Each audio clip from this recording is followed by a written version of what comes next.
2015 sebelum meninggalnya Tuan Guru Nik Aziz, tuan-tuan pernah dengar perkataan UG tak?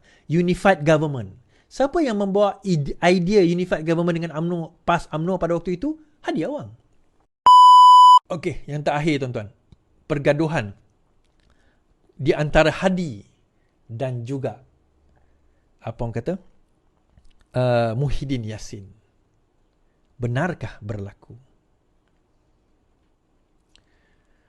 Muhyiddin yang uar-uarkan potensi Samsuri bekas pegawai jawab laporan hubungan dingin. Muhyiddin Yassin yang mengeluarkan potensi ahli parlimen Kemaman Ahmad Samsuri Mohtar sebagai Perdana Menteri apabila PN bentuk kerajaan, kata bekas pegawai Perdana Menteri itu. Bekas Ketua Sesulit Mazuki Muhammad berkata, Presiden Bersatu itu yang mula-mula sekali cakap Samsuri berpotensi jadi PM pada masa hadapan semasa kempen PRK Kemaman tahun lepas. Kenyataan ini dilapor secara meluas oleh media, katanya. Janganlah cakapnya bukan-bukan kepada media semata-mata nak renggangkan hubungan akrab antara Bersatu dan PAS. Okey, FMT mengemukakan satu pandangan, satu sumber mengatakan sekarang ini hubungan di antara Hadi dan juga Muhyiddin dingin. Okey, hubungan di antara mereka berdua menjadi dingin, kita kata. Baik, kita baca. Hubungan Presiden Bersatu Muhyiddin Yassin dan juga Presiden PAS Hadi Awang dikatakan dingin menurut sumber, sekaligus mencetuskan pelbagai spekulasi mengenai kelangsungan Perikatan Nasional yang digagaskan oleh dua parti itu. Sumber berkata hubungan dingin itu antara lain berkaitan dengan kegagalan PAS menampilkan naib Presiden Samsuri sebagai calon Perdana Menteri selepas Muhyiddin tidak meneruskan hasrat berundur pada pemilihan parti tahun ini. Menurut sumber, pusingan U Muhyiddin dilihat sebagai tekad ahli parlimen pagar itu untuk kekal menerojohi PN dan seterusnya dilantik menjadi Perdana Menteri kali kedua jika menang gabungan itu pada PRU 16. Dikatakan selepas Muhyiddin berundur, PAS mahu Dr. Sam sebagai calon PN tapi terbantut setelah Muhyiddin Yassin buat pusingan U. Pada Perimonan Agung tahun lalu, November lalu, bekas Perdana Menteri itu mengumumkan tidak akan mempertahankan jawatan Presiden tetapi kurang 24 jam kemudian mengubah pendirian setelah diyakinkan isterinya Noraini Abdul Rahim untuk tidak mengecewakan ahli memerlukannya. Sumber itu berkata, Muhyiddin dan Hadi yang juga timbalan pengurusi PN tidak kelihatan bersama di mana-mana majlis. Sekali terakhir ialah semasa muktamar PAS pada 20 Oktober lalu. Pada PRK Kemaman Disember lalu, Muhyiddin dan Hadi dijadualkan berkongsi pentas, namun hanya kelibat Hadi hadir, manakala Bersatu diwakili oleh Razi Jidin. Mereka iaitu Muhyiddin Hadi telah lama tidak bertemu, kata sumber itu. Menurut satu lagi sumber rapat PN, Hadi juga sudah lama tidak hadir mesyuarat pimpinan PN. Sebaliknya diwakili timbalan Presiden Tuan Ibrahim Tuan Man. Walaupun ketidakhadiran Hadi tidak mengganggu perjalanan komponen PN, namun ia memberi mesej mengenai hubungan mereka. Menurut beliau, keadaan itu mirip dengan situasi MN, Muafakat Nasional, yang diasaskan UMNO PAS apabila Hadi tidak lagi menghadir mesyuarat, sebaliknya mewakilkan Tuan Ibrahim Tuan Man. Susulan hubungan yang semakin renggang antara dua parti itu. Muafakat Nasional mati langkah. Muafakat Nasional mati langkah apabila dua parti itu berbalah susulan keengganan UMNO menerima penyataan Bersatu dalam gagasan itu. MN mula runtuh bila Hadi tidak lagi datang mesyuarat. Semua wakil kepada Tuan Ibrahim. Beliau dan Presiden UMNO Zahid pun dah lama tak jumpa waktu itu. Menurut beliau, sudah ada tanda-tanda keadaan itu berulang dalam konteks hubungan Hadi Muhyiddin dan masa depan PN sendiri. Jika PN berkubur seperti MN, sumber itu berkata hala tuju Hadi sememangnya boleh memberi kesan besar kepada politik dan pentadbiran PAS pada masa hadapan yang memiliki kursi tertinggi iaitu 43 diikuti dengan DAP 40 kursi. Sekarang tak tahu ke mana Hadi dan bawa PAS setelah semakin renggang dengan PN. Bagi sekutu PMX, ini peluang sebab itu ada titik lemah dalam PN. Menurut sumber itu, kalangan dalam PAS juga melihat Bersatu semakin lemah dengan tindakan ahli parlimen yang menyokong Anwar. Okey. Untuk rekod, PAS menyimpan 43 kursi parlimen berbanding 30 oleh Bersatu. Kita cerita macam ni. Saya dah nyatakan keretakan di antara pimpinan PAS dan juga Bersatu. Kita dah nyatakan sebelum ini. Kita nyatakan bahawa sebenarnya memang mereka sekarang ini dalam keadaan retak menunggu belah. Okay. Pada pandangan sudut pandang PAS, mereka nampak bahawa Muhyiddin Yassin beberapa perkara. Pertama, Muhyiddin Yassin sebagai pemimpin yang lemah. Tuan-tuan kena ingat, desakan supaya Muhyiddin itu tidak menjadi Presiden Bersatu tidak hanya datang daripada dalam Bersatu itu sendiri. Sebenarnya datang daripada pimpinan PAS yang diwakilkan kepada Bersatu. Dia ada geng yang pro kepada Muhyiddin. Dia ada geng yang anti Muhyiddin. Dia anti Muhyiddin, bukan dia pro kepada sesiapa. Tetapi dia tak kisah siapa pun jadi presiden as long as bukan Muhyiddin Yassin. Kenapa tuan-tuan? Salah satunya adalah Muhyiddin Yassin dilihat sebagai leader yang sangat lemah. Dia tidak pergi ke akar umbi. Bila dia dapat dana, dia hanya mengayakan ataupun dana itu hanya untuk peringkat-peringkat tertentu dan juga golongan-golongan tertentu. Dia tidak memudah carakan ahli-ahli dan juga cabang-cabang yang lain. Dan bila dana dibekukan, itu menjadi beban kepada Bersatu sekarang ini. Ditambah pula dengan prestasi Bersatu yang sepatutnya, kalau kita tengok pantai timur itu kawasan di mana PAS bertanding. Tengah ke selatan itu Bersatu bertanding. Tapi Bersatu gagal untuk mendapatkan kerusi ataupun negeri di kawasan tengah sehingga ke selatan.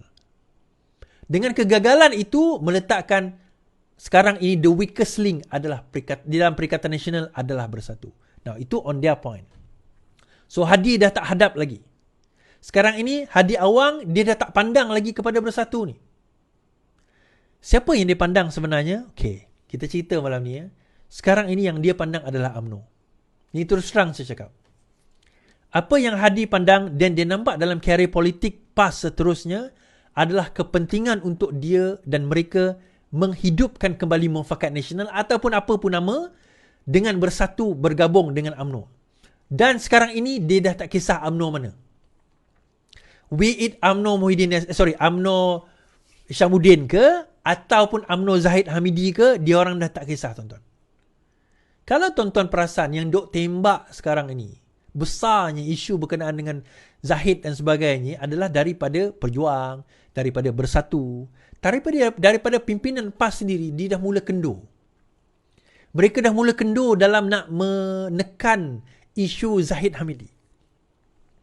Kerana mereka membuat percaturan daripada dalaman PAS itu sendiri mengatakan percaturan seterusnya kalau mereka PAS nak menang, bukan setakat nak menang, nak mengekalkan 6 negeri di Pantai Timur itu, mereka suka atau tidak kena bergabung dengan UMNO. Kenapa? Suka atau tidak tuan-tuan? UMNO menang, orang kata UMNO lemah, ya. UMNO kalah tinggal 20 lebih kerusi parlimen. Tetapi di peringkat negeri, UMNO masih lagi memegang dalam kadar yang banyak. Johor, UMNO. Melaka, UMNO. Perak, UMNO. Pahang, UMNO. 4 negeri, kita kata, masih lagi dipegang oleh UMNO. Malah di negeri 9, ada potensi UMNO menang di dalam PRU yang akan datang. Berdasarkan kepada kiraan undi semasa. Bayangkan, ini senario sahaja. Yang ni adalah strategi PAS sekarang ini. Saya ceritakan strategi PAS. Apa yang PAS akan bawa pada masa PRU 16 nanti, kalau betul UMNO nak bergabung dengan mereka, ini dia. Ini cerita dia.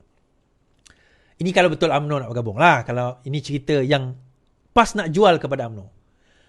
PAS akan jual perkara sebegini. Yang pertama, dia kata takkan korang nak bersama dengan DAP. Itu ayat standard lah. Takkan korang nak bersama dengan DAP. Baik kita bergabung, baik. Sekarang ini di peringkat Negeri 9 ke bawah, Negeri 9, Melaka dan juga Johor, PAS akan kata kita bergabung dengan UMNO, PAS tak akan bertanding. 4 negeri, Terengganu, Kelantan, apa orang kata, Terengganu, Kelantan, Perlis dan juga Kedah. Yang itu UMNO tak akan bertanding. Kecuali 2-3 kerusi. Yang mana mungkin tak ada potensi seperti Gua Musang, yang tu boleh bagilah. Dan 2-3 kursi. Sama juga di kawasan selatan tadi, 2-3 kursi boleh bagi pada PAS. Tetapi majoritinya dia bagi macam tu. Baik, kawasan seperti Pulau Pinang dan juga Selangor, serta wilayah, yang tu bagi 2. Yang tu kita bahagi 2. Okay? Yang tu kita bagi 2. Nah, bayangkan, kalau pilihan raya akan datang, katakanlah, Selangor boleh dikekalkan oleh PH, Penang boleh dikekalkan oleh PH.